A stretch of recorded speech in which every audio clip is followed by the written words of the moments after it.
All right, Peter here.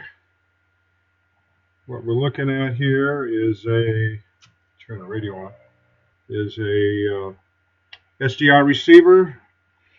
The middle window is the RF spectrum. We're centered on a frequency of 3937 kilohertz. It actually just went away. You can see all the lines that were on there. It's been off and on. More on than off, but it has been in the past few minutes here. It's been coming off and on. You can see these lines down here. It's still there. It's just still there a bit in the background.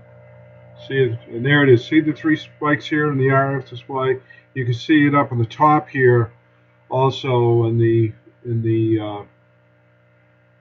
waterfall area. And then down on the bottom left is the audio. You can see the strongest, the lowest frequency is on the very left, so you can see that you can hear the buzz. Hear that buzz?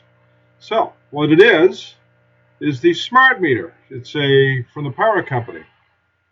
It's the watt hour meter that is on the side of the house. This had me going for a while because I thought it was something in the neighborhood and something even beyond. So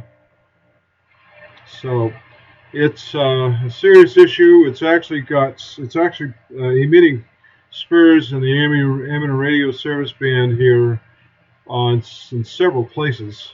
One of them, of course, is in the AM window, which is where I like to exist. So anyway, I have gotten a hold of Central Maine Power Company. I sent them an email. Hopefully they respond and can take care of this annoying RFI noise. So hopefully they respond. I hope that this is a defective meter and not a design issue. Because if that's the case, then a lot of other people are going to have problems. So that is the story from here.